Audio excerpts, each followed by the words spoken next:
আল্লাহ তার ইবাদতের ঘোষণা দেওয়ার পরে পরেই দুইজন মানুষের দাম বর্ণনা করেছেন। আমি সেই দুইজন মানুষের দাম নিয়ে একটু আলোচনা করার চেষ্টা করব। আল্লাহ বলেন, ওয়াকাদা রাব্বুকা আল্লা তা'বুদু ইল্লা ইয়াহু ওয়া বিল ওয়ালিদাইনি ইহসানা। পৃথিবীর মানুষ যদি আরশে আজিমের নিচে, জমিনের উপরে, কিংবা আরশে আজিমের বাহিরে, কিংবা জমিনের নিচে, নবমণ্ডল, ভূমণ্ডল, পৃথিবীর সমস্ত সীমানার কাঁটাতার পেরিয়ে যদি তুমি বসবাস করো, এরপরেও যদি ইবাদত করো, আমারই করতে হবে। কারণ লা ইলাহা ইল্লাল্লাহ বলে তুমি সাক্ষ্য দিয়েছো আমি আল্লাহ ছাড়া ইবাদতের উপযুক্ত আর কেউ নয়। আওয়াজ দিয়ে বলুন ঠিক কিনা? আমার ইবাদত করার পরে পৃথিবীর মধ্যে, আল্লাহর জমিনের উপরে, আল্লাহর আরশে আজিমের নিচে আমি আল্লাহ এবং আমার বিশ্ব নবীর পরে যদি কোনো মানুষকে মর্যাদার চেয়ারে তোমরা বসাতে চাও, মর্যাদার আসনে বসাতে চাও, দুধের পেয়ালা যদি পান করতে চাও, কারো পা যদি টিপারও তোমার ইচ্ছে হয়, কারো মাথা থেকে যদি পাকা চুল এনে দিতে ইচ্ছে হয়, আল্লাহ বলেন আল্লাহ তা'বুদু ইল্লা ইয়াহু ওয়া বিল ওয়ালিদাইনি ইহসানা। সেই মানুষটাই হচ্ছে তোমার বাবা এবং মা। আওয়াজ দিয়ে বলুন সুবহানাল্লাহ। তাহলে আল্লাহর ইবাদত করার পর আমাদেরকে সবচেয়ে বেশি মর্যাদা দিতে হবে বিশ্বনবীর পরে পিতামাতাকে। নাকি কোনো সন্দেহ আছে? নাকি কোনো হক্কানি পীরকে? নাকি কোনো ভণ্ড পীরকে? নাকি কোনো মাজারিকে? নাকি কোনো বাজারিকে? নাকি কোনো গাজাখুরকে যদি মর্যাদার আসনে বসাতেই হয় আল্লাহ এবং তার নবীর পরে, সেটা হচ্ছে আমার বাবা মা। আওয়াজ দিয়ে বলুন কথা ঠিক কিনা? আল্লাহ বলে দিয়েছেন আল্লাহ তা'বুদু ইল্লা ইয়াহু ওয়া বিল ওয়ালিদাইনি ইহসানা ইম্মা ইয়াবলুগান্না ইনদাকাল কিবারু আহাদুহুমা আও কিলাহুমা। আর মর্যাদার আসনে যখন তোমরা তাদেরকে বসাবে, আর তোমাদের জীবন দশায় যদি তারা বার্ধক্যে উপনীত হয়, তাদের মধ্যে দুইজন কিংবা একজন, আহাদুহুমা আও কিলাহুমা ফালা তাকুল লাহুমা উফফিউ। মানুষ যখন বার্ধক্যের মধ্যে উপনীত হবে তখন তার শিশু সুলভ আচরণ হবে। বলেন তো, আমরা যারা যুবক আছি আমাদের কিন্তু চকলেট খাইতে ইচ্ছে করে না? এই যুবক, চকলেট খাইতে ইচ্ছে করে? যারা যুবক আছে তাদের লাঠি হাতে নিয়ে নাতিদের সাথে খেলা করতে ইচ্ছে করে না? যারা যুবক আছে হঠাৎ করে এদের শীতের দিনের পিঠা খাইতে ইচ্ছে করে না? যারা যুবক আছে এদেরকে হঠাৎ করে ওই খালা শাশুড়িকে দেখতে ইচ্ছে করে না, কারণ তার যৌবনের তাড়না, এই পাওয়ার, এই লোডি তো সে সহ্য করতে পারে না। আওয়াজ দিয়ে বলুন কথা ঠিক কিনা? আল্লাহ বলেন বাবা অথবা মা যখন বৃদ্ধ হয়ে যাবে, ফালা তাকুল লাহুমা উফফিউ। এমন কোন আচরণ বাবা তোমার করতে পারে, কিংবা এমন কোন আচরণ তোমার মা তোমার সাথে করতে পারে, সাবধান সাবধান। তোমার মা যত ধরনের আচরণ তোমার সাথে করুক, তুমি শব্দও বলতে পারবে না। আওয়াজ দিয়ে বলুন কথা ঠিক কিনা? সহজে বুঝার জন্য একটা উদাহরণ দিচ্ছি। ধরুন আপনি এক মায়ের একটা সন্তান, নিজে রোজগার করেছেন, নিজে কামাই করেছেন, আপনার টাকার উপার্জিত টাকা দিয়ে 500 টাকার একটা রুই মাছ কিনেছেন। আপনার একটা বোন আছে, আপনার বোনের ছেলে বেড়াইতে আসছে, আপনার ছেলেও খাইতে বসছে। এখন যে রুই মাছের মাথাটা আপনার ছেলের দাদি আর আপনার ভাগিনার নানি, আপনার মা। আওয়াজ দিয়ে বলুন কথা ঠিক কিনা? কিন্তু নানীদের অবস্থাটা হচ্ছে নিজের সন্তানের পাতে, সন্তানের পাতে, অর্থাৎ ছেলের ঘরে নাতির পাতে ছোট মাছ দিয়ে মেয়ের ঘরে নাতির পাতের মধ্যে, প্লেটের মধ্যে একটু বড়টা দিতে পারে। আওয়াজ দিয়ে বলুন কথা ঠিক কিনা? তোমার টাকার রুই মাছ কিনে, তোমার টাকার মাছের মাথা তোমার সন্তানকে না দিয়ে তোমার বোনের সন্তানকে দিতে পারে। আল্লাহ বলেন ফালা তাকুল লাহুমা উফফিউ। তখন তুমি শব্দ বলতে পারবা না। আওয়াজ দিয়ে বলুন কথা ঠিক কিনা? ফালা তাকুল লাহুমা উফফিউ ওয়ালা তানহারহুমা ওয়া কুল লাহুমা কাওলান কারীমা। শব্দ তো বলতে পারবা না। ওয়ালা তানহারহুমা, তাদেরকে ধমক দিয়ে, তাদেরকে বচ্চনার সাথে, তাদেরকে তীক্ষার সাথে, তাদেরকে মস্কারার সাথে কোনো কথা বলতে পারবা না। বুঝতে পেরেছেন?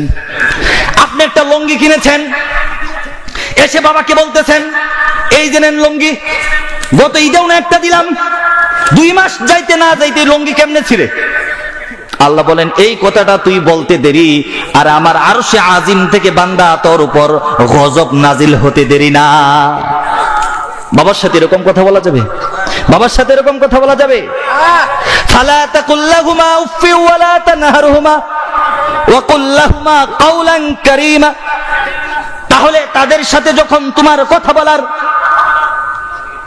প্রয়োজন পড়বে, ওয়া কুল্লাহুমা কাওলান কারীমা, তাদের সাথে তুমি কারিমের সাথে, আজমতের সাথে, মুহাব্বতের সাথে, বিনয়ের সাথে মাথাকে ঝুঁকিয়ে দিয়ে আস্তে আস্তে কথা বলবে। এমন আস্তে আস্তে কথা বলবে যেন তোমার বাবা আর তোমার মা কোনদিন তোমার কাছ থেকে কোনো বেয়াদবি ধরা না পড়ে। আওয়াজ দিয়ে বলুন সুবহানাল্লাহ। ভাইরা আমার, বন্ধুরা আমার, আজকে সমাজের মধ্যে পিতামাতার মর্যাদা, পিতামাতার শান, পিতামাতার সম্মান আছে দূরের কথা। আজকে সমাজের মধ্যে আমরা অনেক জায়গায় দেখেছি নিজের সন্তান তার জন্মদাতা পিতাকে মারধর করছে, ঠিক না? আপনাদের এলাকায় হয়তো নেই। ঢাকার সৌখিপুরে একজন বৃদ্ধ বাবা একটা অপরাধ করেছে। সে যত বড় অপরাধ করুক, সে জেনা করুক, কিংবা বৃদ্ধ বয়সে একজন মেয়েকে, একজন মহিলাকে বিবাহ করুক, আপনার কাছে অপরাধ হতে পারে।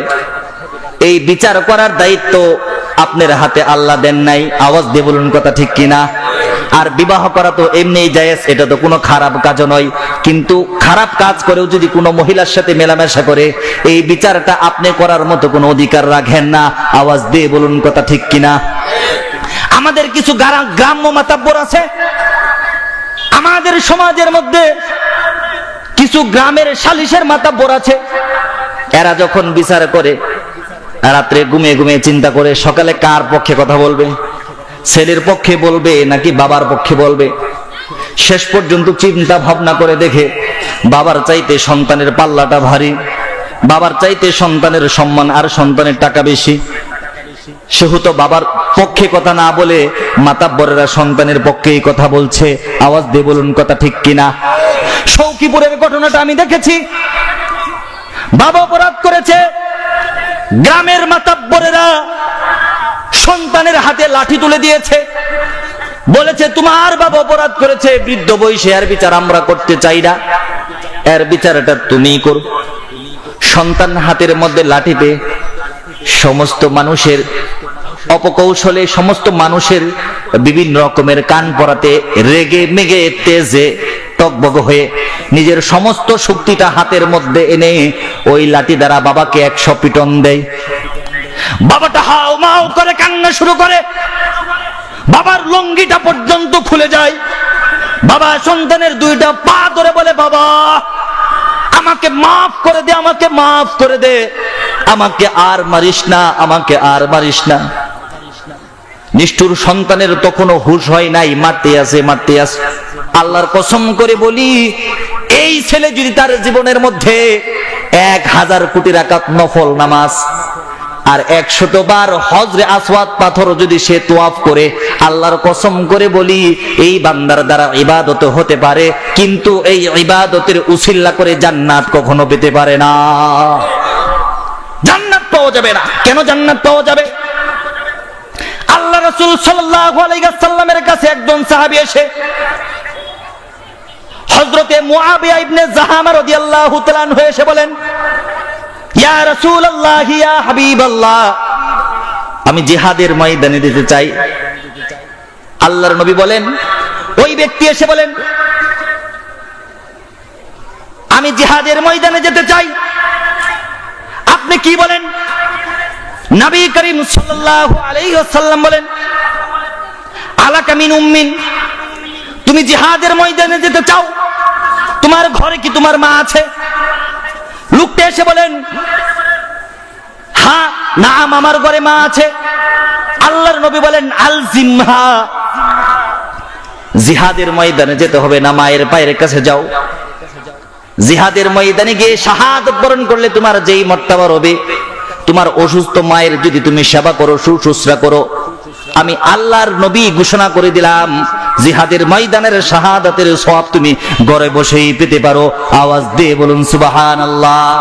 শুধু তাই নয়, বিশ্ব নবী, দয়ের নবী, মায়ের নবী, প্যারে নবী, মাহবুবে নবী, সরদার নবী, আকাই নামদার, তাজদারে মদিনা ঘোষণা করে দিলেন জান্নাত তুমি খোঁজো। আমি আল্লাহর নবী বলে দিলাম ইন্নাল জান্নাতা ইনদার রিজলিহা, ইন্নাল জান্নাতা তাহতার রিজলিহা। যেই জান্নাত তুমি জিহাদের ময়দানে খুঁজতেছো সাহাবী, বাবা মায়ের সেবা করো, মায়ের সেবা করো, আমি আল্লাহর নবী ঘোষণা করে দিলাম ওই জান্নাত, আমি বিশ্ব নবী বলে দিলাম ওই জান্নাত তোমার মায়ের পায়ের নিচে রয়েছে। আওয়াজ দিয়ে বলুন কথা ঠিক কিনা? ভাইরা আমার, বন্ধুরা আমার, আমি আপনাদেরকে পিতামাতার মর্যাদা সম্পর্কে কি বলবো? হযরতে আবু হুরায়রা রাদিয়াল্লাহু তাআলা আনহু বলেন, যা রাজুলুন ইলা রাসূলিল্লাহি সাল্লাল্লাহু আলাইহি ওয়াসাল্লাম, একজন সাহাবী আল্লাহর রাসূলের কাছে এসে জিজ্ঞেস করেন, ইয়া রাসূলুল্লাহ, ইয়া হাবিবাল্লাহ, এই পৃথিবীর মধ্যে, এই দুনিয়ার মধ্যে, সমস্ত মানুষের মধ্যে আমি কাকে বেশি সম্মান করব? আল্লাহর নবী বলেন ক্বালা উম্মুকা। লোকটা আবার বলেন ক্বালা সুম্মা মান, এরপরে আমি কাকে মর্যাদা দিব? আল্লাহর নবী বলেন ক্বালা উম্মুকা।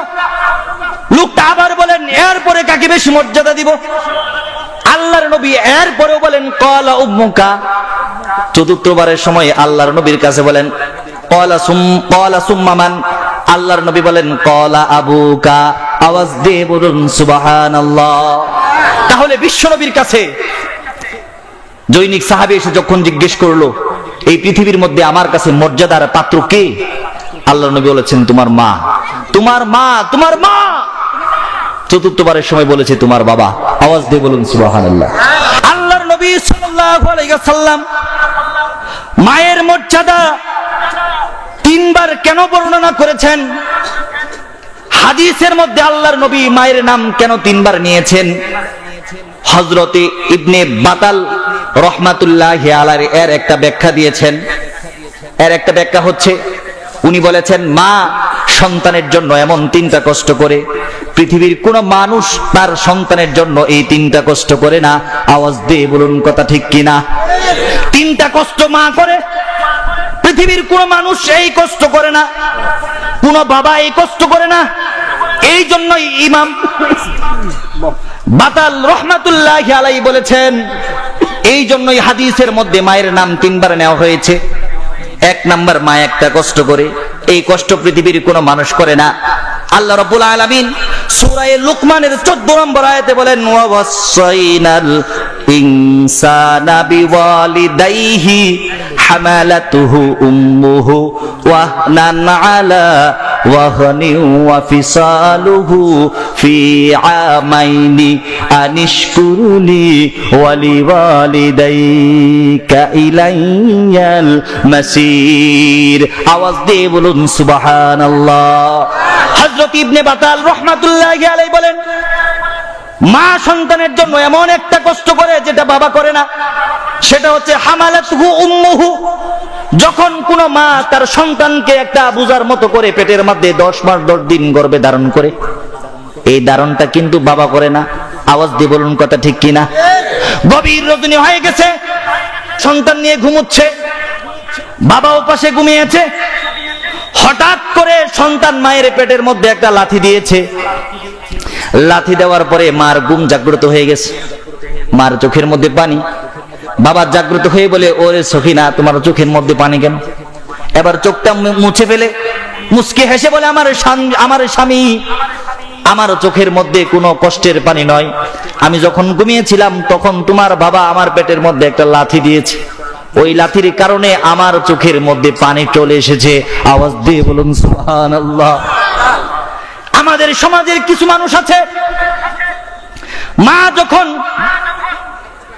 আমরা যখন মাকে অল্প টাকা দিয়ে কোনো সেবা করতে পারি, যখন কোনো ভালো খাবার দিতে পারি, যখন কোনো ভালো পোশাক দিতে পারি, তখন আমরা গর্বের সাথে মনে করি মনে হয় আমার মায়ের সেবা যত্ন আমি করে শেষ করে দিয়েছি। আওয়াজ দিয়ে বলুন কথা ঠিক কিনা? কোনদিন মায়ের সেবা যত্ন করে শেষ করার মতো নয়। আল্লাহ রাসূল সাল্লাল্লাহু আলাইহি ওয়াসাল্লামের সামনে একজন সাহাবী এসে বলেন, ইয়া রাসূলুল্লাহ, ইয়া হাবিবাল্লাহ, আমি তো আমার মায়ের মর্যাদার হক আদায় করে দিয়েছি, আমার মায়ের হক আমি আদায় করে ফেলেছি। রাসূল আকরাম সাল্লাল্লাহু আলাইহি ওয়াসাল্লাম বলেন, সাহাবী, নিজের মাকে ওইভাবে দেখতে পারি নাই। দুতমা হালিমাতুস সাদিয়া এখনো উনি যেই রাস্তা দিয়ে আসেন আমার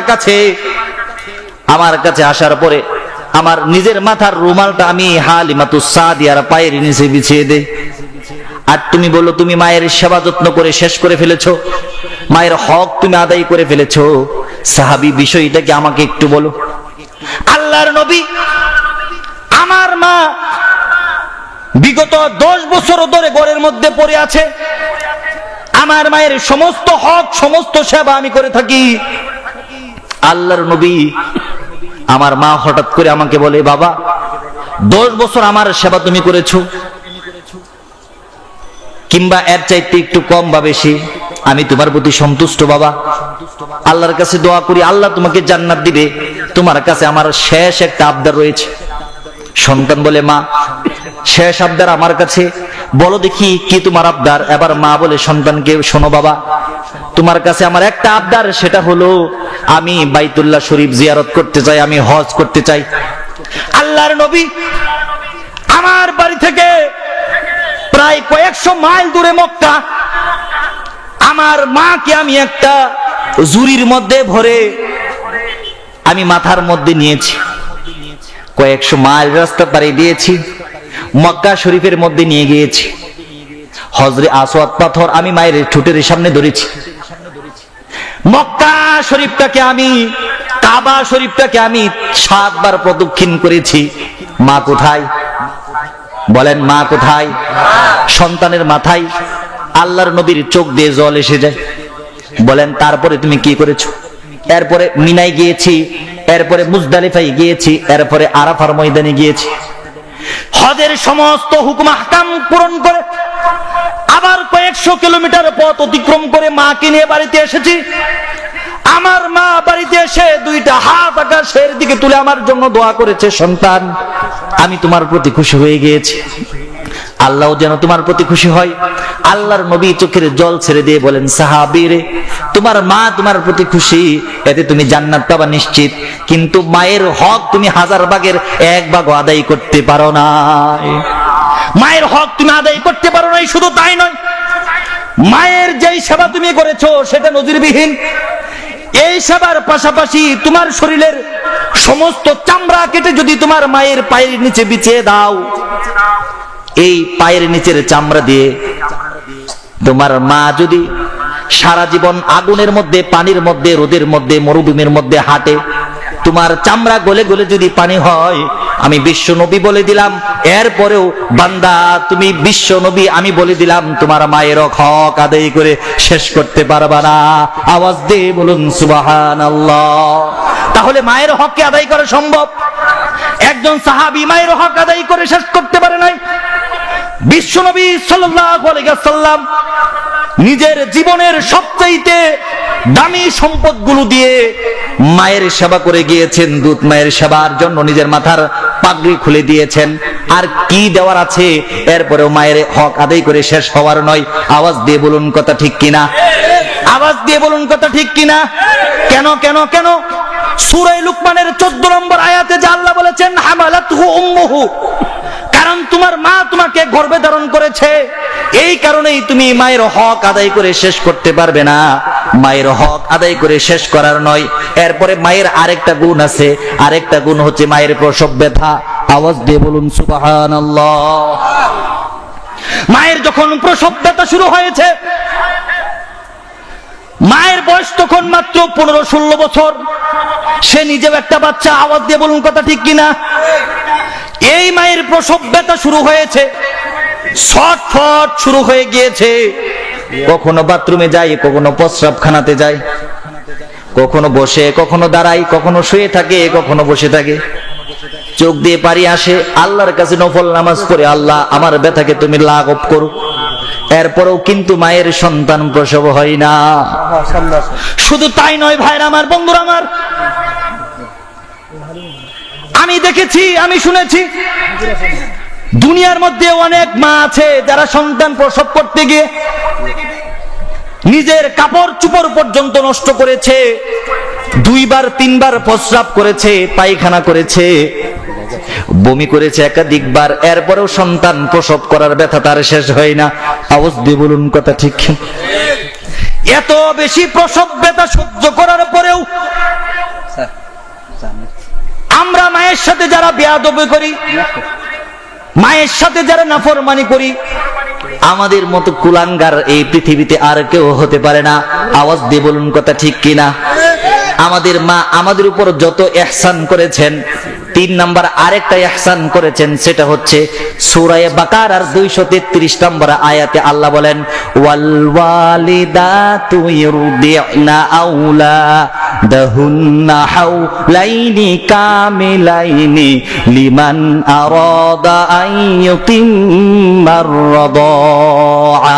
আওয়াজ দিয়ে বলুন সুবহানাল্লাহ। আল্লাহ বলেন তোমার মা তোমার কাছে যেই তৃতীয় ইহসানটা করেছে, ইবনে বাতাল বলেন 3 নাম্বার যে কষ্ট তোমার মা তোমার জন্য করেছে সেটা হয়েছে 2 বছর বয়স পর্যন্ত তোমার প্রস্রাব সহ্য করেছে, তোমার পায়খানা সহ্য করেছে। বিশেষ করে হামালাতহু উম্মুহু, বিশেষ করে ওয়াল ওয়ালিদাতু ইউরদি'না আওলাদাহুন্না হাওলাইনি কামিলাইনি। আল্লাহ রাব্বুল আলামিন সূরা বাকারার 233 নম্বর আয়াতে বলেছেন 2 বছর পর্যন্ত তোমাকে দুধ পান করিয়েছে। এই কষ্টটা কেউ করে নাই, কেউ করে নাই, তোমার বাবা করে নাই। এই জন্য আল্লাহ পাক রব্বুল আলামিন তোমার বাবার চাইতে তোমার মায়ের মর্যাদাকে 3 গুণ বাড়িয়ে দিয়েছেন। আওয়াজ দিয়ে বলুন সুবহানাল্লাহ। কত বড় ইহসান করেছেন আমাদের মা আমাদের উপর, আমাদের মা আমার উপর কত বড় ইহসান করেছেন। সম্মানিত হাজরিন, একজন বাচ্চা দিনে অন্তত ডাক্তারের হিসেবে 8 বার দুধ পান করে। কয়বার দুধ পান করে? প্রত্যেকবার অন্তত সে 250 গ্রাম দুধ পান করে। এতে বোঝা যায় একজন বাচ্চা মায়ের স্তন থেকে প্রত্যেক দিন 2 কেজি দুধ পান করে। কয় কেজি?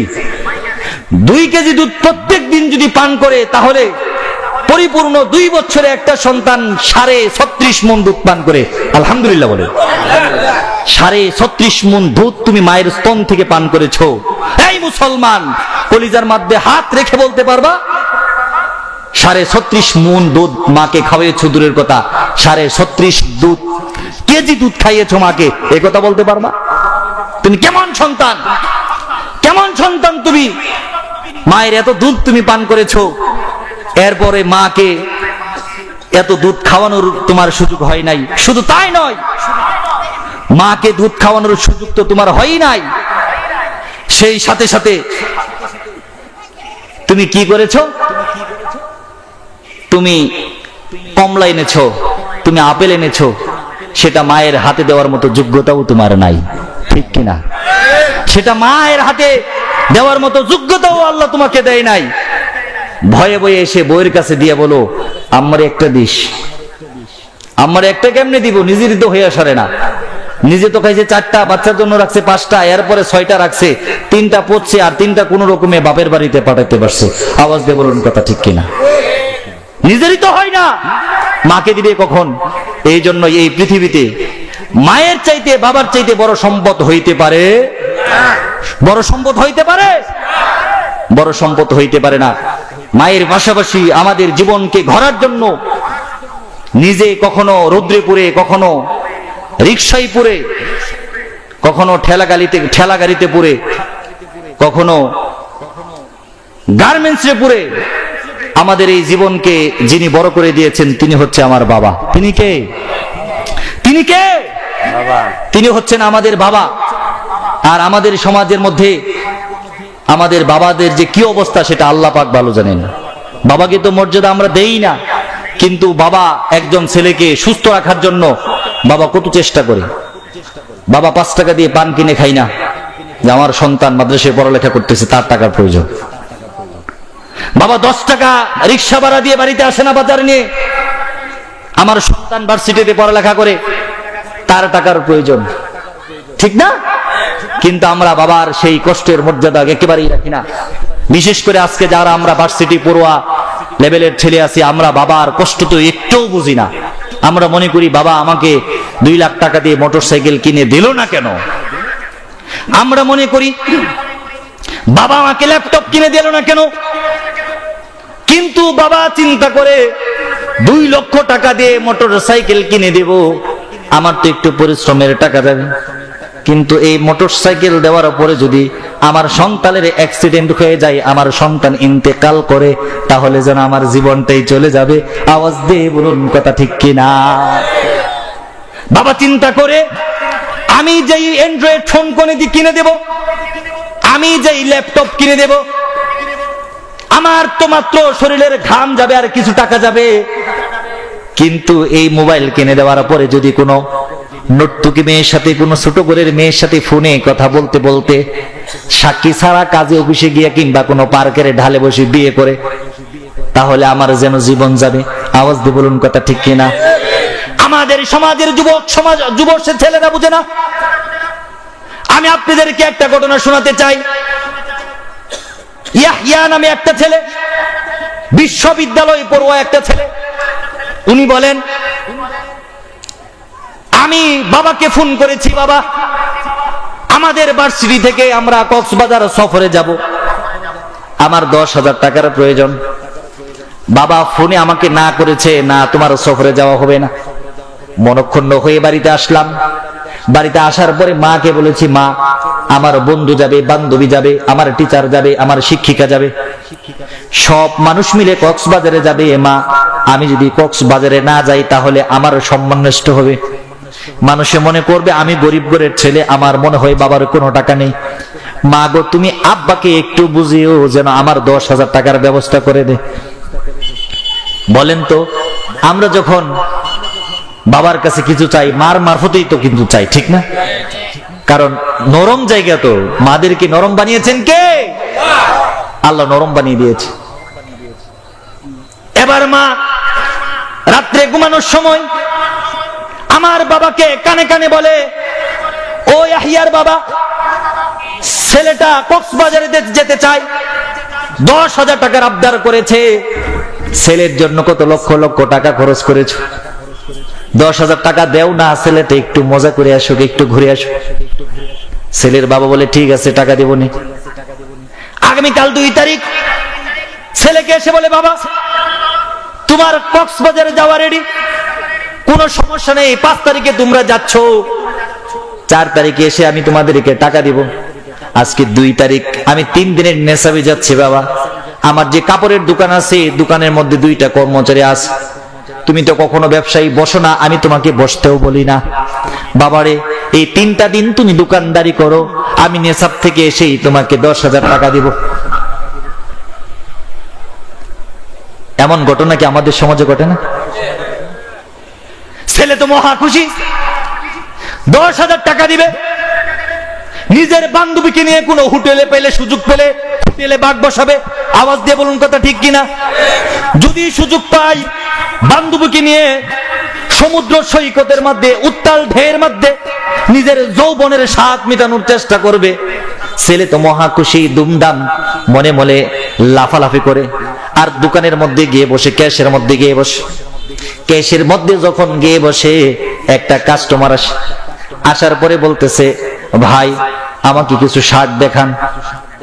ছেলে ইয়াহইয়া বলে, দোকানদারের মধ্যে যেহেতু বসে পড়েছি, শার্টগুলো আমার কাছে, আমি হাত বাড়িয়ে শার্টগুলো দিলাম। 1টা 2টা 3টা 4টা 5টা 10টা প্রায় 20টা শার্ট আমি ক্রেতাকে দেখালাম। আমার 20টা শার্ট দেখার পরে মুখটা মলিন করে দিয়ে বলে, ভাই পছন্দ হয় নাই। ছেলেটা বলে, সাথে সাথে দেখি আমার মাথার মধ্যে রক্ত চেপে গেছে। বুঝে থাকতে বলুন, যুবক মানুষ, পরে ভার্সিটিতে, এরপরে মাত্র জীবনের প্রথম একজন কাস্টমারে 20টা শার্ট দেখাইছে। এই শার্ট যদি পছন্দ না হয়, ছেলের মেজাজ কি ঠিক থাকার কথা? ছেলের মেজাজ গরম হয়ে গিয়েছে। শার্ট কিনতে আসছেন, শার্ট কিনবেন, পাশের কর্মচারী এসে কানে কানে বলে, ভাই চাচা যান বারবার বলে গিয়েছে দোকানদারের কাস্টমার হচ্ছে দোকানের রহমত। আমরা বলি লক্ষ্মী, বলে নাউজুবিল্লাহ, এটা হিন্দু সম্প্রদায়ের আলোচনা, আমরা লক্ষ্মী বলবো না, আমরা বলবো রহমত, আল্লাহর রহমত। 1 একজন কাস্টমার ব্যবসায়ীর জন্য রহমত। চাচা যান বলেছে কাস্টমারের সাথে খারাপ আচরণ করা যাবে না। ছেলেটা বলেন ঠিক আছে, ভুল হয়ে গিয়েছে। এরপরে লোকটা চলে গেল রাগান্বিত হয়ে। এরপরে আরেকজন কাস্টমার আসছে, গার্লফ্রেন্ড নিয়ে আসছে। এখন চিন্তা করেন, বলে জামা দেখান, দেখাইলাম জামা। এরপরে বলেন পাখি জামা দেখান, আমি তো পাখি জামা চিনি না ভালো করে। ছেলেটারে বললাম দে পাখি জামা, এরপরে দিল পাখি জামা। এরপরে বলে আরেকটু দামের মধ্যে দেখান, এরপরে আরেকটু দামের মধ্যে। এরপরে বলে আরেকটু উন্নত মানের দেখান, এরপরে আরেকটু উন্নত মানের। এরপরে বলে আরেকটু দামের মধ্যে দেখান। আমার মাথার মধ্যে রক্ত উঠে গেল। আমি বললাম মিয়া গার্লফ্রেন্ড নিয়ে দোকানে আসছো মার্কেট করতে নাকি মজা করতে আসছো? ফাইজদামি করো, দোকান থেকে বের হয়ে যাও। ছেলেটা আবার আমার কানে কানে এসে বলেন ভাই মাপসাই, কাস্টমার তো কত ধরনের হয়ে থাকে, কখনো গার্লফ্রেন্ড নিয়ে আসবে, কখনো বয়ফ্রেন্ড নিয়ে আসবে, কখনো মা নিয়ে আসবে, কখনো টাকা নিয়ে আসবে, কখনো টাকা ছাড়া আসবে, কিন্তু কাস্টমারের সাথে কোনোদিন খারাপ আচরণ করা যাবে না। আওয়াজ দিয়ে বলুন কথা ঠিক কিনা? ছেলেটা একদিন দোকানদারি করতে করতে মাত্র 2-3 হাজার 4 হাজার টাকার বেচা কিনা। যখন সন্ধ্যা হয়ে গেল আরেকজন ভদ্র মহিলা আসলো, বলল বাবা শাড়ি দেখাও। এখন বলেন তো আমাদের সমাজের মেয়েদের কি মার্কেটে গেলে পেট ভরে নাকি? মার্কেটেতে যাই রে আপা, মার্কেটেতে যাই, জাতমানকুল সবই গেল, ইমান রাখা দায়। মার্কেটেতে গিয়ে আপা জুড়ে চাপা মারে, পুরুষেরা সন্তান নিয়ে পিছে পিছে ঘুরে। এতদিন দেখছি আমি পুরুষেরা করছে গিয়ে হাট, এখন দেখি ম্যাডাম ফুলি চয়েস করে শার্ট। উপরে কাটা নিচে ফাটা গাই দিয়ে জামা, এই জামা আনছে নাকি বিদেশ ফেরত মামা। আওয়াজ দিয়ে বলুন কথা ঠিক কিনা? আরে বৃদ্ধা বেটি মেকআপ মেরে হয়ে যায় সেরি, শয়তান কত করে আমি শাশুড়ি আম্মা মনে করি। আওয়াজ দিয়ে বলুন কথা ঠিক কিনা? সন্ধ্যা হয়ে গেল, এবার সন্ধ্যার সময় মাগরিবের আজান দিচ্ছে। মহিলা 10টা 20টা শাড়ি দেখার পরে একটা 2000 টাকা দামের শাড়ি পছন্দ করেছে। এবার বলেছে বাবা এই শাড়িটা প্যাকেট করে দিয়ে দেও, তোমার আঙ্কেল যেদিন বেতন পাবে, বেতন পাওয়ার পরে টাকা দিয়ে যাব। বলেন তো কাস্টমার যখন দোকানে আসে মুখের মধ্যে হাসি থাকে, কিন্তু যখন দোকান থেকে চলে যায় তখন লাইট দিয়েও তাকে খুঁজে পাওয়া যায় না। ছেলেটা রাগ হয়ে গেল, সারাদিন হলো বেচা কিনা মাত্র 4-5 হাজার টাকা। এখন সন্ধ্যাবেলা আইছে বাকির জন্য, কারো বাকি দিতেছি। আওয়াজ দিয়ে বলুন কথা ঠিক কিনা? না না আন্টি, মাগরিবের আজান দিচ্ছে, সন্ধ্যার সময় বাকি দেওয়া যাবে না। তাছাড়া আব্বা গিয়েছে জামাতে, আমার বাকি দেওয়ার কোনো রাস্তাই নেই। 1 দিন 2 দিন 3 দিন দোকানদারি শেষ হয়ে গেল। ছেলে চিন্তা ভাবনা করলো, 3 দিনে আমি 15 থেকে 20 হাজার টাকা সেল করেছি, 15 থেকে 20 হাজার টাকা আমি বিক্রি করেছি। 15 থেকে 20 হাজার টাকা বিক্রি করার পরে আমি শিক্ষিত মানুষ, আমি বুঝে গিয়েছি 15 হাজার টাকার মধ্যে হয়তো মাত্র 3 থেকে 5 হাজার টাকা লাভ হয়েছে, এর বেশি নয়। আওয়াজ দিয়ে বলুন কথা ঠিক কিনা? 3 দিন পরে ছেলের মাথার টনক লড়ে গেল। হাই রে হাই করলাম কি, 10 হাজার টাকা বাবার কাছে আবদার করলাম, 10 হাজার টাকা দেখি আবদার করলাম। 10 হাজার টাকা ইনকাম করতে বহু সময় লাগে। বাবা এরই মধ্যে জামাত থেকে চলে আসছে, রাত বাজে 9টা। ছেলেটা তার পরের টেবিলের মধ্যে মাথার মধ্যে হাত দিয়ে দিয়ে ভাবে হাই রে হাই করলাম কি, 3 হাজার টাকা উপার্জন করতে পারলাম না 3 দিনে। আর বাবা সারা জীবন দোকানদারি করে, সকাল 8টার সময় যা, রাত্রি 12টার সময় আসে। আমি যখন কলেজে পড়েছি, যখন বাবার কাছে টাকা চেয়েছি, বাবা কোনোদিন বলে নাই আজকে বেচা কেনা হয় নাই, বাবা কোনোদিন বলে নাই আজকে ব্যবসা খারাপ, বাবা কোনোদিন বলে নাই আজকে সেল হয় নাই, বাবা কোনোদিন বলে নাই আজকে টাকা নাই। বাবা শুধু বলেছেন বিকাশ নাম্বার দে। আওয়াজ দিয়ে বলুন কথা ঠিক কিনা? ছেলেটা টেবিলের মধ্যে মাথা দিয়ে চিন্তা করে না না না, 10 হাজার টাকা আমি বাবার কাছ থেকে নেব না। কিন্তু বাবা তো না শুরু বান্দা, যখন দোকান থেকে আসছে, দোকান দিয়ে আসছে, আসার পরে ক্যাশের মধ্যে 15 হাজার টাকা, ওই 15 হাজার টাকা থেকে 10 হাজার টাকা একটা বান্ডিল করে নিয়ে আসছে। আসার পরে হাসি খুশিতে, বলেন তো বাবার সন্তানের কাছে এসে কত মধুর করে হাসি দেয়। আওয়াজ ঠিক? পৃথিবীতে কত মানুষের হাসি দেখেছি, বাবার মতো হাসি কোনোদিন দেখি নাই। পৃথিবীতে কত মানুষের শাসন দেখেছি, বাবার মতো শাসন কোনোদিন দেখি নাই। এবার বাবা এসে 10 হাজার টাকার বান্ডিলটা ইয়াহিয়ার পড়ার টেবিলের মধ্যে ছেলে দিয়ে পিঠের মধ্যে হাত দিয়ে বলে বাবা এই তো তোমার কক্সবাজারের টাকা। আমি টাকার বান্ডিলটা হাতে দিয়েছি, এইটা তো ওই টাকা, এইটা তো ওই টাকা, এটা তো প্যান্ট বেচা টাকা, এটা তো লুঙ্গি বেচা টাকা, এটা তো শার্ট বেচা টাকা। এই 1 হাজার টাকা বিক্রি করতে আমাকে কত পরিশ্রম করতে হয়েছিল। এবার বাবার হাত ধরে কবর করে দিয়েছে, বলে আল্লাহ ও আল্লাহ, বাবা রে আমি তোমার কাছে টাকা চাই না, এত পরিশ্রমের টাকা আমি নিতে চাই না। বাবা ধমক দিয়ে দিয়ে বলেন, এই বেয়াদব, বলিস কি, কিসের টাকা, কিসের পরিশ্রম, সারা জীবন তোকে দিয়ে গিয়েছি, কিয়ামত পর্যন্ত দিব বাবা, তুই আমার একমাত্র সন্তান, তোকে না দিলে আমি কাকে দেব? এই তো টাকা, তোর টাকা বাবা, আল্লাহর কসম, ওয়াল্লাহি মনের মধ্যে একটু কষ্ট নাই, আমি তোকে না করেছিলাম। ছোট মানুষ, কক্সবাজারে যাবি, পানিতে যদি পড়ে যাস, আগুনে যদি পড়ে যাস, তোকে যদি কোনো হাইজাকারে ধরে, কোনো ডাকাত সন্ত্রাসী যদি তোকে হত্যা করে, বাবা আমি নিঃস্ব হয়ে যাব বাবা, এই জন্যই তোকে মোটরসাইকেল কিনে দেই না, এই জন্যই তোকে মোবাইল কিনে দিতে চাই না, এই জন্যই তোকে কক্সবাজারে পাঠাইতে চাই না। বলেন, ছেলের তো এখন মাথা জাগ্রত হয়ে গেছে, আওয়াজ দিয়ে বলুন কথা ঠিক কিনা? এখন ছেলে বাবার পিছনে পিছনে হাঁটতেছে, বাবা খাবার টেবিলে গিয়ে বসছে, মা খাবার দিয়েছে, এখন ছেলেটা কাঁদতে কাঁদতে খাবার টেবিলে বসছে, মা খাবার দিচ্ছে, ছেলের প্লেটেও খাবার দেওয়া হয়েছে, বাবার প্লেটেও খাবার দেওয়া হয়েছে। যখন খাবার দেওয়া হয়েছে, ছেলে কাঁদতেছে, ছেলে বলতেছে, বাবা, ও বাবা, 3 দিন দোকানদারি করেছি, 3000 থেকে 5000 টাকা লাভ করতে পারি নাই, তোমার সারা দিনের পরিশ্রম, দোকান ভাড়া দিয়ে 2টা শ্রমিক খাটিয়ে 10,000 টাকা আমাকে দিতে চাও? এই 10,000 টাকা নিয়ে আমি ফুর্তি করতে চাই না, সমুদ্রের উত্তাল তরঙ্গ দেখে আমি 10,000 টাকা নষ্ট করে দিতে চাই না। বাবা, তোমার পায়ে পড়ি, আমি কক্সবাজারে যাব না, আমি কক্সবাজারে যাব না, আমাকে মাফ করে দাও। এখন বাবা ওই টেবিলের মধ্যে বসে, আপনারা বুঝে থাকলে বলুন, বাবা যদি কোনোদিন কান্না করে, তাহলে কিন্তু কান্না করতে লজ্জা পাই, যত কষ্টই হোক পুরুষ মানুষের, বউয়ের সামনে কাঁদে না, মায়ের সাথে কান্দে না, সন্তানের সামনেও কাঁদতে চাই না। এখন বাবা খাবার টেবিলের মধ্যে বসে চোখ দিয়ে জল আসে, আর স্ত্রীকে ডেকে বলে, ও আমার প্রাণপ্রিয় স্ত্রী, আজকে তরকারির মধ্যে জাল বেশি হয়ে গেছে, জাজ বেশি হয়ে গেছে, জাজের কারণে আমার চোখের মধ্যে পানি চলে এসেছে।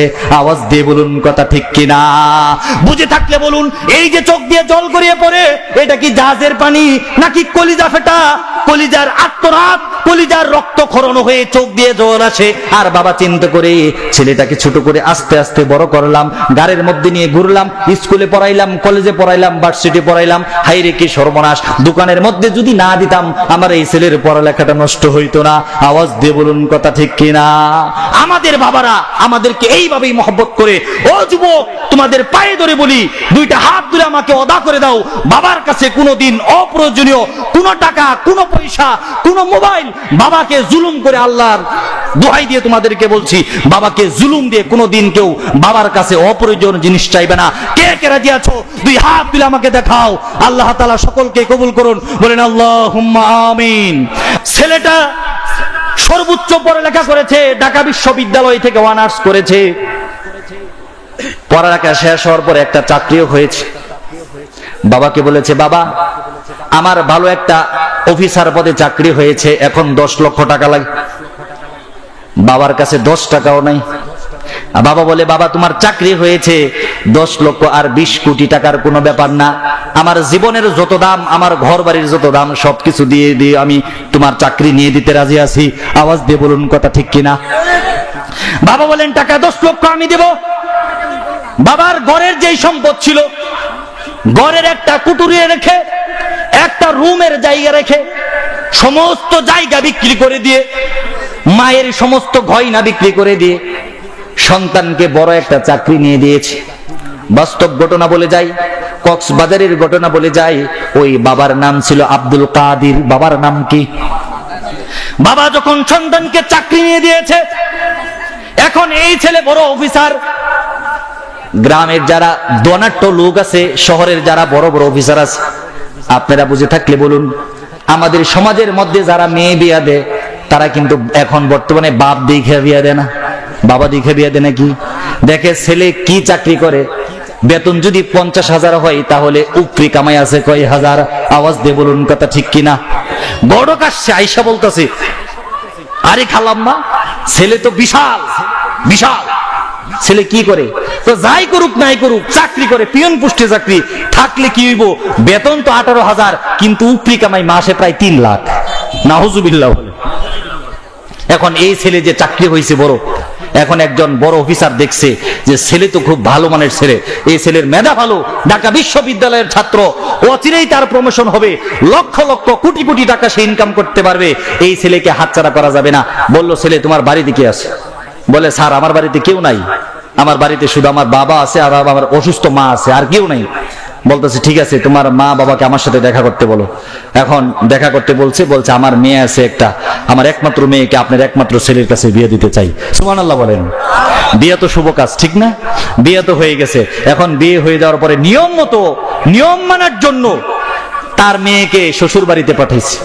এখন মেয়েকে যখন শ্বশুর বাড়িতে পাঠানো হয়েছে, এখন এই যে গ্রামের আমাদের মায়েরা যারা আছে, বয়স 60 বছর, ডায়াবেটিসের রোগী, এরা ভালো করে ব্লাউজ পরতে পারে না। বলেন কথা সত্য কিনা? ভালো করে পেটিকুট পরতে পারে না, ভালো করে কাপড় পরতে পারে না। এরপরে রাত্রে যখন ঘুমায় সারা রাত শুধু কাশে আর কাশে। অসুস্থ মানুষ কি করবে? সন্তান ছোট থেকে মাকে অসুস্থ দেখেছে, সন্তানের খারাপ লাগে না?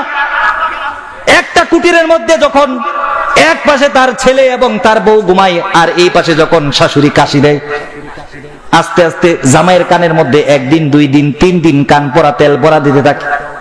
বলে তুমি গ্রাজুয়েট, তুমি ভালো স্টুডেন্ট, ভালো চাকরি করো, আমিও শিক্ষিত, চলো ঢাকা চলে যাই, তুমিও চাকরি করবে আমিও চাকরি করব, বাবা মার জন্য মাসে মাসে টাকা পাঠাইবা, সমস্যাটা কি?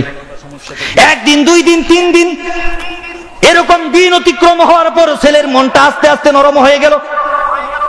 ছেলে চিন্তা করে আমার বউ তো আমাকে খারাপ কোনো যুক্তি দেয় নাই, আমরা যদি ঢাকা চলে যাই ইনকাম হবো বেশি, বাবা মার জন্য কিছু টাকা পাঠিয়ে দেব। বাবাকে যখন একদিন এসে বলে বাবা আমার শ্বশুর আমাদেরকে ফ্ল্যাট দিবে, শ্বশুরের ফ্ল্যাট থেকে আমিও চাকরি করব, তোমার বউ মাও চাকরি করবে। বাবা ক্রন্দন করে বলে বাবারে তোমাকে পড়ালেখা করিয়েছি, তুমি চাকরি করো, এতে আমার কোনো কিছু যায় আসে, তুমি যদি রিক্সাও চালাও এতে আমার কোনো কিছু যায় আসে, তোমার অসুস্থ মা তোমাকে যদি খুঁজে আর তোমাকে যদি না পায়, তোমার মায়ের কান্নাটা আমাকে বড় কষ্ট দিবে। ছেলে যত বড় অফিসার হোক, ছেলে যত বড় বক্তা হোক, ছেলে যত বড় আলেম হোক, নাম ধরে ডাকবেন না। আপনারা হয়তো আমাকে হুজুর বলে ডাকবেন, বাংলাদেশের সমস্ত মানুষ হয়তো আমাকে নাম ধরে ডাকবে না, হুজুর বলে ডাকবে, কিন্তু মা কিন্তু আমাকে হুজুর বলে ডাকবে না, বরং নাম ধরেই ডাকবে। আর যদি কোনো ভুল করি প্রয়োজন বোধে আমাকে থাপ্পড় দিতেও মা বাবা দ্বিধাবোধ করবে না।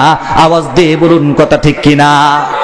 ছেলেটা যখন বউকে নিয়ে ঢাকা ফ্ল্যাটের মধ্যে এসে পাড়ি জমায়, ঢাকা এসে যখন পাড়ি জমায়, এখন ধীরে ধীরে তাদের ইনকাম সোর্স বাড়তে থাকে। আস্তে আস্তে তার স্ত্রী বলে ইনকাম তো হয়েছে, বাবার ফ্ল্যাটের মধ্যে থাকি, একটা ফ্ল্যাট কিনতে হবে, বাড়িতে টাকা পাঠানো বন্ধ করো। আওয়াজ দিয়ে বলুন কথা ঠিক কিনা? এরকম ঘটনা ঘটে কি ঘটে না? আস্তে আস্তে বলে মায়ের ওষুধের জন্য টাকা পাঠাতে হবে না।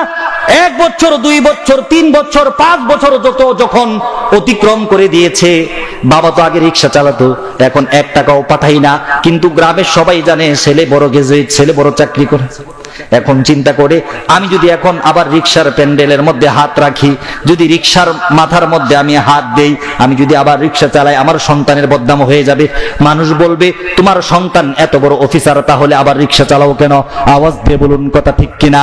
গভীর রজনী যখন হয়ে যায়, পৃথিবীর সমস্ত মাখলুকাত যখন ঘুমিয়ে পড়ে, পশু পাখিগুলো যখন ঘুমিয়ে পড়ে, মানুষগুলো যখন ঘুমিয়ে পড়ে, শীতের কুয়াশার মধ্যে প্রায় 80 বছর বয়সের বৃদ্ধ বাবা 70 বছর বয়সের মায়ের সেবার জন্য, চিকিৎসার টাকার জন্য গভীর রজনীতে মাফলার দিয়ে মুখটা বেঁধে অল্প করে রিক্সা চালাই। রিক্সা চালিয়ে 2 কেজি চাল 1 কেজি ডাল আর স্ত্রীর জন্য ঔষধ নিয়ে বাড়িতে ফিরে, এভাবেই তাদের জীবন যাপন চলে। আর গ্রামের মানুষেরা জিজ্ঞেস করে তোমার ছেলে কি তোমার জন্য টাকা পাঠাই না? হ্যাঁ টাকা পাঠাই, ছেলে ঢাকা ফ্ল্যাট কিনেছে, ছেলে ভালো আছে, ছেলে খোঁজ খবর নিচ্ছে, কোনো অসুবিধা নাই, আমাদের জীবন তো শেষ, আর কয়দিনই বা বাঁচবো। আওয়াজ দিয়ে বলুন কথা ঠিক কিনা? বাবা মা হচ্ছে এমন একটা সম্পদ, বাবা মা হচ্ছে ভালোবাসার এমন একটা পাহাড়, যেখানে কুদাল দিয়ে কাটলে, যেখান দিয়ে দাও দিয়ে কাটলে, যেখান থেকে হাত দিয়ে কাটলে, যেখান থেকে পা দিয়ে কাটলে, যেখান থেকে হামুগুড়ি দিয়ে নিলে, যেখানে খামসা দিয়ে নিলে, যেখানে কামড় দিয়ে নিলে, এই ভালোবাসা কোনোদিন শেষ হয় না। আওয়াজ দিয়ে বলুন কথা ঠিক কিনা? গভীর রজনী হয়ে গেছে, 1 বছর 2 বছর 3 বছর 5 বছর পরে সন্তানের টনক লড়লো। দেখলাম বাবা বৃদ্ধ, 75 বছর বয়স বাবাকে রেখে এসেছি, মায়ের বয়স তখন ছিল 65 65 বছর, মা তো বৃদ্ধ, মা তো 5 বছর যাবত অ্যালার্জির রোগী, মা তো হাঁপানির রোগী, মা তো ডায়াবেটিসের রোগী। মনে হয় বাবা মারা গেছে, মনে হয় মা মারা গেছে।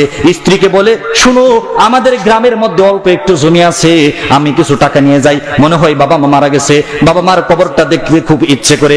স্ত্রী বলে, ঠিক আছে, 5 বছর হয়ে গেছে, বুড়া বুড়ি তো অবশ্যই মারা গেছে, যাও এলাকা থেকে বেরিয়ে আসো। ওই ছেলেটা ঢাকা থেকে কক্সবাজারে গিয়ে পৌঁছে যায়। রাত তখন গভীর, রাত 2টা বাজে, শীতের কুয়াশা, অন্ধকার, আমাবস্যার অন্ধকার, আর এক পাশে কুয়াশার অন্ধকার, আমাবস্যার অন্ধকার আর কুয়াশার অন্ধকার যখন একাকিত্ব হয়ে যায়, ওই বাবা তো রিক্সা নিয়ে তখনই বের হয়। আওয়াজ দিয়ে বলুন কথা ঠিক কিনা? বাবা রিক্সা নিয়ে বের হয়েছে, ছেলেটা বাস থেকে নেমেছে, বাস থেকে নেমে দেখে বাস স্ট্যান্ডের মধ্যে কেউ নাই, একটা কুকুরও নাই। ওই রিক্সাওয়ালাকে ডাক দেয়, ও চাচা যাবেন নাকি আব্দুল কাদেরের বাড়িতে? আওয়াজ দিয়ে বলুন কথা ঠিক কিনা? বাবা তো এমন একটা সম্পদ, উনি জানেন এই আওয়াজটা অন্য কারো না, এই আওয়াজটা পৃথিবীর কোনো মানুষের সাথে মেলে না। এই আওয়াজটা সে আওয়াজ যে 2 বছর বয়সে আবার গাড়ির মধ্যে বলতো, বাবা এটা কি?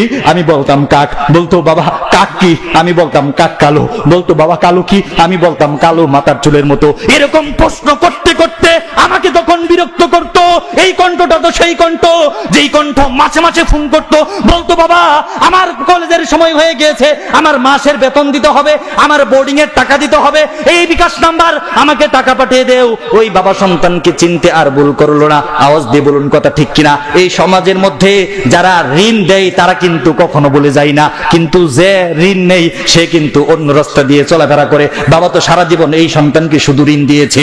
ছোটবেলা ছাগল ছিল, ছাগল বিক্রি করে প্রাইমারি স্কুলের টাকা দিয়েছে, এরপরে গরু ছিল, এসএসসি পাস করিয়েছে, এরপরে জমি ছিল, জমি বিক্রি করে বিশ্ববিদ্যালয়ে ভর্তি করিয়েছে, এরপরে ঘরের বাড়ি ছিল, মায়ের গয়না ছিল, সবকিছু বিক্রি করে সন্তানের চাকরির ব্যবস্থা করেছে। যখন সব ব্যবস্থা হয়ে গেল, এরপরে সন্তানের জন্য বাবা নিস্তব্ধ হয়ে গেল। এখন সেই ঋণদার এসেছে, এখন সেই ঋণগ্রস্ত ছেলে এসেছে। যখন বলেছে, চাচা যাবে নাকি আব্দুল কাদেরের বাড়িতে, তখন কোমরের মাফলারটা ছিল, উনি বুঝে ফেলেছেন এটা তো কোনো সাধারণ প্যাসেঞ্জার না, এটা তো জমিদার প্যাসেঞ্জার। যেই জমিদারের জন্য আমি গাবি বিক্রি করেছিলাম, যেই জমিদারের জন্য আমি ছাগল বিক্রি করেছিলাম, যেই জমিদারের জন্য স্ত্রীর গয়না বিক্রি করেছিলাম, যেই জমিদারের জন্য আমি ঘর বিক্রি করেছিলাম, এই তো সেই জমিদার বাবু এসেছে। এখন মাফলারটা খুলে মুখটা বন্ধ করে বলে, বাবা যাবো আব্দুল কাদেরের বাড়িতে, চলেন দেখে আমার রিক্সায়। এখন অফিসার বাবার রিক্সার মধ্যে উঠে গিয়েছে। বাবা তো বৃদ্ধ, 80 বছর বয়স হয়ে গিয়েছে। এখন বাবার সাথে আলাপ করতে করতে ছেলে যাইতেছে, বাবা বৃদ্ধ হয়ে গেছে, রিক্সার ফ্যান্ডেল, তখন তো আর অটো রিক্সা নাই, আস্তে আস্তে রিক্সাটা চলে, আর ছেলেটা পিছনে পিছনে বসে, আঙ্কেল আপনার কি কোনো ছেলে নাই? আপনি এত রাত্রে রিক্সা চালান কেন? বাবা বলে, বাবা আমার একটা ছেলে ছিল, অফিসার হয়ে গিয়েছে, এখন আমার খোঁজ খবর নেই না। বলে, কাকা বলেন কি, এমন কুলাঙ্গা সন্তান দেশে আছে নাকি? ওই সন্তানের কপালের মধ্যে জাটা দিয়ে পিটান না কেন? বাবা বলেন, বাবা আমি তাকে জাটা দিয়ে পিটাবো কেমনে, আর তার কপালের মধ্যে আমি চুমাই দিব কেমনে? আমি তো তার দেখাই পাই না, সে তো আমার খোঁজ খবরই নেয় না। এক কথা দুই কথা চলতে চলতে ছেলে রাগ উঠে যায়। মাত্র 2 কিলোমিটার পথ, আধা ঘন্টা হয়ে গেছে, এখনো রিক্সা সামনের দিকে আগে না। একেতে বয়স বেশি, আরেকেতে দুর্বল, আরেকেতে শীত, আরেকেতে শরীরে পোশাক নেই। এরকম ক্লান্ত 80 বছরের বাবা একটা টাইগারের মতো একটা ছেলেকে রিক্সাটা নিয়ে যাওয়া কি সম্ভব? এক কথা দুই কথা বাপ ছেলের আলাপ চলাচারি শুরু হয়ে গেল। কেন রিক্সা চালান? আপনার কি কোনো সন্তান নেই? একটা সন্তান ছিল, তার কপালে জাটা মারেন না কেন? তার কপালে জাটা মারবো কি করে, আর কপালের মধ্যে চুমুই দিব কি করে? তারা দেখাই তো আমি পাই না, তারা দেখাই তো আমি পাই না। এরকম ভাবে যখন বাবা ছেলের কথা শুরু হয়, বাবার মনের মধ্যে আবার একটা খুশি জাগে। বাবা তো হচ্ছে সেই পাহাড়ের মতো, নিজের বিসর্জন দিয়ে হলেও একটু খুশি হওয়ার চেষ্টা করে। বাবা চিন্তা করে, আমার বউটা কাঁদে প্রত্যেক দিন ছেলের নাম ধরে ধরে, প্রত্যেক দিন নামাজ পড়ে ছেলের জন্য আল্লাহর কাছে মুনাজাত করে, প্রত্যেক সবে বরাতে ফকির মিসকিনকে খাওয়ায়, প্রত্যেক রমজানে মসজিদে ইফতার দেয় যেন সন্তান ভালো থাকে। আজকে তো সন্তান চলে এসেছে, আমার স্ত্রী হয়তো সন্তানকে দেখবে। এক কথা দুই কথা, আধা ঘন্টা হয়ে গেল, বাবা রিক্সা নিয়ে উঠতে পারে না। এবার বাবা যখন আস্তে করে বাড়ির কাছে চলে এসেছে, বাড়ির সামনে একটা উঁচা ব্রিজ ছিল। এখন উচ্চ ব্রিজের সামনে গিয়ে বলতেছে, চাচা আমারে নামাই দেন, আপনার মতো বুড়া মানুষের রিক্সার মধ্যে আমি চড়বো না। এটা বলে পায়ের সুটা এরকম ভাবে তুলে আস্তে করে বাবার কোমরের মধ্যে একটা লাথি মেরেছে। বাবার কোমরের মধ্যে লাথি মারার পরে বাবা রিকশা থেকে পড়ে গিয়েছে, রিকশা থেকে পড়ে গিয়ে মাথার মাফলারটা খুলে দিয়েছে, বলেছে কুলাঙ্গার তোমার মতো সন্তান জন্ম দেওয়ার কারণে আজকে আমাকে 80 বছর বয়সে রিকশা চালাতে হয়, আর আমার স্ত্রী 70 বছর বয়সে ডায়াবেটিসের রোগী হয়ে ঘরে দুকে দুকে কুকরি কুকরি কেঁদে কেঁদে মরে। তোমার মতো কুলাঙ্গার সন্তান না হলে আমার কপালে এত খারাপ কিছু হতো না। ভাইরা আমার, বন্ধুরা আমার, সংক্ষিপ্তে শেষ করে দিচ্ছি। এবার ছেলে বাবার পায়ে ধরেছে, বাবা সুন্দরী স্ত্রীর পিছনে পড়ে শাশুড়ির কান পরাতে, শ্বশুরের কান পরাতে, শ্বশুরের কান পরাতে তোমাদেরকে বলে গিয়েছিলাম, বাবা তুমি তো আমার সেই বাবা, আমাকে ছোটবেলা তুমি বিড়াল চিনিয়েছো, আমাকে ছোটবেলা তুমি কুকুর চিনিয়েছো। আমার মনে আছে প্রাইমারি স্কুলে টাকা দেওয়ার জন্য ছাগল বিক্রি করেছিলা, তুমি আমাকে কলেজের টাকা দেওয়ার জন্য গাবি বিক্রি করেছিলা, বিশ্ববিদ্যালয়ের জন্য চাকরির জন্য তুমি জমিন বিক্রি করেছিলা। আমাকে মাফ করে দাও, আমাকে জলদি মায়ের কাছে নিয়ে যাও, চলো চলো তোমার মায়ের কাছে চলো। আব্দুল কাদের সাহেব বলেন, যখন সন্তানকে নিয়ে আমি দরজার মধ্যে উপস্থিত হয়ে গেলাম, রাত বাজে 3টা, ঘর থেকে 2 জন মহিলা বের হয়ে আসলো। মহিলা এসে বলতেছে, কাদের সাহেব তোমার বউ আর নাই। আবার সন্তানটা জমিনে পড়ে অজ্ঞান হয়ে যায়। বলেন কি, আমার মা নাই মানে তুমি কে? তোমাকে চিনি না। আবার কাদের সাহেব কাঁদতে কাঁদতে বলতেছে, ও মহিলারা রে, 80 বছর বয়সে যে স্ত্রীর ডাল জোগাড় করার জন্য, চাল জোগাড় করার জন্য, ঔষধ জোগাড় করার জন্য, আমি স্ত্রীকে সেবা শুশ্রূষা করার জন্য 80 বছর বয়সে রিকশা চালাচ্ছি, ওই স্ত্রী ইন্তেকালের সময় আমার ব্যাপারে কি বলে গেল? এবার মহিলারা কেঁদে কেঁদে বলে, কাদের সাহেব আপনার ব্যাপারে কিছু বলে যাই নাই তো কার ব্যাপারে বলে গিয়েছে? কার ব্যাপারে বলে গিয়েছে? মরার সময় কার কথা বললো? এবার মহিলাগুলো কাঁদতে কাঁদতে কাঁদতে বলে, আপনাদের নাকি একটা সন্তান আছে, ছেলেটা নাকি ঢাকায় থাকে। এবার ছেলে তো সামনে দাঁড়ানোই আছে।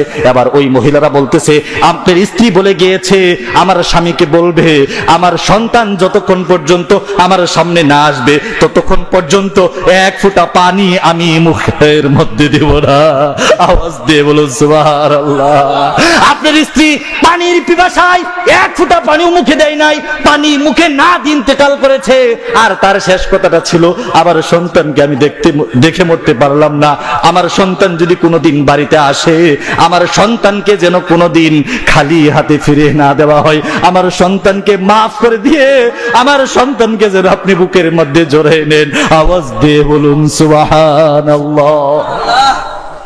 এবার পুরুষ কেঁদে কেঁদে বলতেছে, হাই রে আমার স্ত্রী, তোমার জন্য 80 বছর বয়সে রিকশা চালাইলাম, বৃদ্ধ বয়সে আমাকে কিছু বলে গেল না, সন্তানের জন্য মৃত্যুর সময় মুখের মধ্যে পানিটাও নিলা না, একেই বুঝি মা বলে?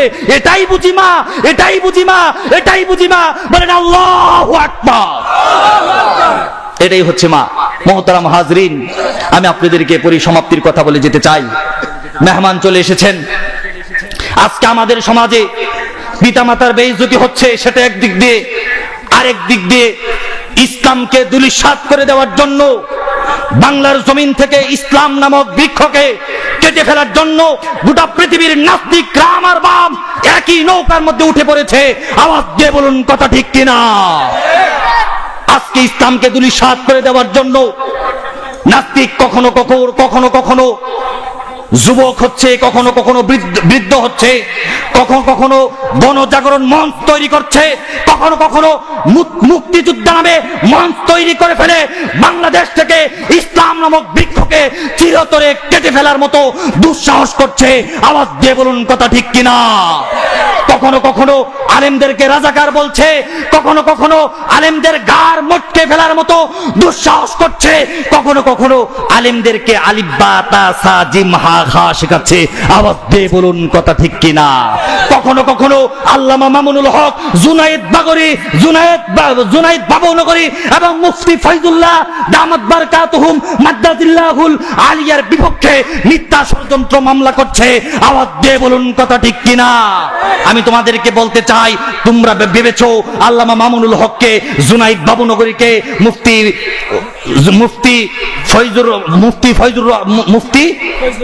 ফয়জুল হককে তোমরা মিথ্যা মামলা দিয়ে তোমরা তোমাদের মজলিসে হাসানাতে পৌঁছে যাবা। এত সহজ নয়, এত সহজ নয়। আওয়াজ দিয়ে বলুন কথা ঠিক কিনা? আল্লাহ রাসূল সাল্লাল্লাহু আলাইহি ওয়াসাল্লামের বদরের যুদ্ধে যাচ্ছি, আমি শেষ করে দিচ্ছি। একজন মহিলা এসেছে, মাত্র 3 মাসের শিশু নিয়ে। কয় মাসের শিশু নিয়ে? 3 মাসের শিশু নিয়ে এসে বলেন, আল্লাহর নবী 3 মাসের শিশুটা আপনার কুলে তুলে দিলাম, জিহাদের ময়দানে নিয়ে যান। আল্লাহর নবী বলেন, 3 মাসের শিশু নিয়ে আমি বদরের জিহাদে গিয়ে কি করব আমাকে একটু বুঝিয়ে বলো। এবার মহিলা বলেন, আল্লাহর নবী, এই শিশুটাকে আমি আপনাকে জিহাদের ময়দানে নিয়ে যুদ্ধ করার জন্য দেই নাই। নাস্তিক বেঈমান যখন আপনার বুকের মধ্যে তীর নিক্ষেপ করবে, আমার সন্তানটাকে ডাল হিসেবে আপনার বুকের মধ্যে ধরে দিবেন। আওয়াজ দিয়ে বলুন সুবহানাল্লাহ। আমি আপনাদেরকে বলতে চাই, এই 2-3 দিন পরে 17 তারিখ আসলে আমারও একটা সন্তান আছে, প্রথম সন্তান, ছেলে সন্তান। আল্লাহর কসম করে বলি, নাস্তিক মুর্তাদের বিরুদ্ধে যদি কখনো আল্লামা জুনায়েদ বাবুনগরী কিংবা আল্লামা মামুনুল হক জিহাদের ঘোষণা করে, আমার সন্তানটাকেও আল্লাহি ওয়াল্লাহি, আল্লাহর কসম করে বলে দিলাম, আমার সন্তানটাকেও আমি মামুনুল হকের বুকের সামনে যুদ্ধের ডাল হিসেবে দিয়ে দিতে রাজি আছি। এরপরে বাংলার জমিনে ইসলাম আছে, ইসলাম ছিল, ইসলাম থাকবে। আওয়াজ দিয়ে বলুন কথা ঠিক কিনা? কে কে নিজের জান, নিজের মাল, নিজের সন্তান, নিজের সম্পদ দিয়ে হলেও ইসলামকে দেশের বুকে টিকে রাখতে চান? আমাকে 2 হাত তুলে দেখান। নারায়ে তাকবীর। আল্লাহ পাক সকলকে কবুল করুন। সকল বলেন আল্লাহুম্মা আমিন। আসসালামু আলাইকুম ওয়া রাহমাতুল্লাহি ওয়া বারাকাতুহু।